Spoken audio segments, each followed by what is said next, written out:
What is going on, you guys? I'm coming to you today with a ship analysis. We're just going to kind of do a comparison between the new ships from X-Wing 2.0 and Wave 14, and then comparing those to our original X-Wing 1.0s, and just kind of like looking at the wings first. So we're going to look at the X-Wing, the T65 first, as I'm dropping things and they're coming off here. Now, closing them up, one of the things that I'm noticing is they don't really stay closed.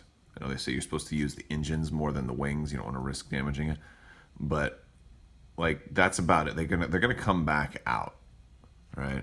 But still, I mean, if you compare that to an X-Wing 1.0, they're definitely a lot more closed. And now when we open them,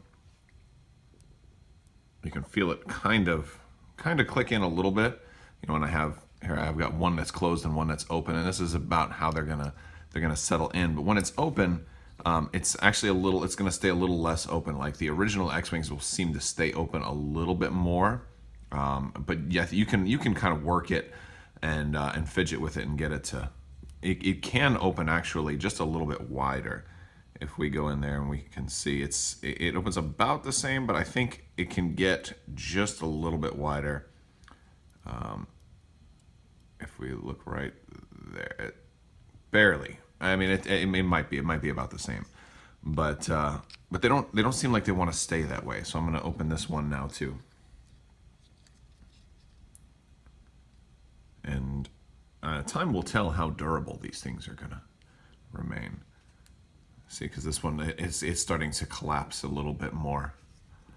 So, an interesting thing. We've got another one here too. So if you line them up like looking at you straight, I mean, it's pretty much almost the exact same sculpt with just the pieces the wings kind of redesigned. But yeah, so overall they still look good on the tabletop. I think the 1.0 ones are just going to be locked in with that slightly more open look, especially if you look on the inside of them. You can see, the inside of the wings more, whereas when they start to collapse a little bit, you can't really see on the inside of the wings as much. Also, it also helps that that one's painted black, so of course you're not going to be able to see the detailing as much. We also have U-wings. We'll go ahead and do a U-wing analysis. So this is our original U-wing, and this is our new U-wing. Now these are pretty much the exact same ship, just a different paint job. But the one thing that's going to be different between the two is the base. So as you've already seen, probably if you checked out the unboxing video I did for these, this is the medium size to large size base comparison. Here, I'll set down one of each so you can kind of get that base comparison here. So again, it's a pretty even, it's actually exactly in between the two sizes, which is about perfect. So that much is good. But if we compare these two, it's the same movement, same dimensions. Let me take some of these guys off their bases here, and we'll kind of do more of a side-by-side. It's just a different paint job though, so I think you might, if you have one of the old ones, you'll still want to keep these and you still want to use them both because they're still good quality models. Looking underneath, you still have some gray. That's the one thing they have in common, is they both have some gray on them. But as far as the comparison goes, this one is pretty much the same. Your big difference here is just the base. Speaking of medium bases, let's go ahead and push these back. We do have the new not TIE Striker, but the Reaper. But compared him to a TIE Striker, you can see how much bigger he is, because the TIE Striker was already one of the largest small ship bases, and when you compare it to this guy, there's it's monstrously bigger, absolutely huge.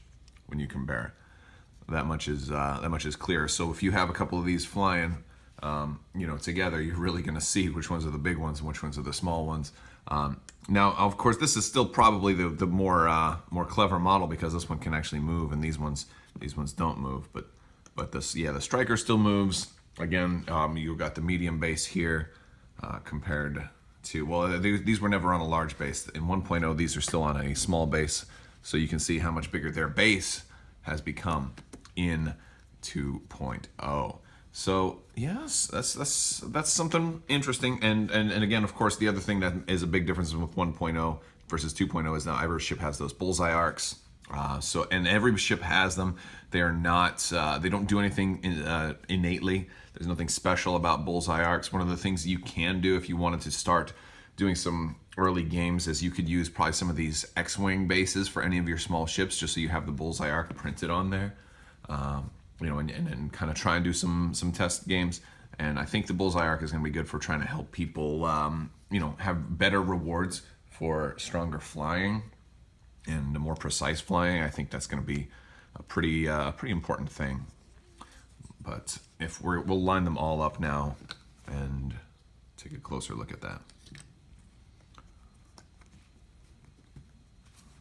So here everything is aligned together, and we've got, you know, our wide open original T65, we've got our partially open one, and we've got our partially closed one there. You know, there also is another round of the giveaway going on right now, so if you'd like to win a conversion kit, I'm giving away 3 conversion kits for X-Wing 2.0, so make sure you are subscribed and you leave a comment on this or one of my videos. It's as simple as that. And you'll be automatically entered to win. But the cool thing now is we have dancing ships available for each side. So these guys can dance sideways if they want to, and so can they. You can dance if you want to. You can leave your ships behind. And if your ships don't dance, well then they don't dance, and then there are no ships of mine, right? Well, that's terrible. All right, guys. Well, let me know what you think, and thanks for stopping by. And if you like this video, go ahead and give it a thumbs up. Let me know what you think down in the comments below. Are your ships able to close all the way if you've picked up your Wave 14 stuff yet? Are those X-Wings, S-foils closing all the way and staying closed for you? That's not too bad right there. That's not too bad. But you compare that to the open. I think it's easy to tell what's open and what's closed. I think they did a pretty good job here. It's not perfect, but it's pretty good. Pretty good. All right, guys. Thank you so much for watching, and have a great day.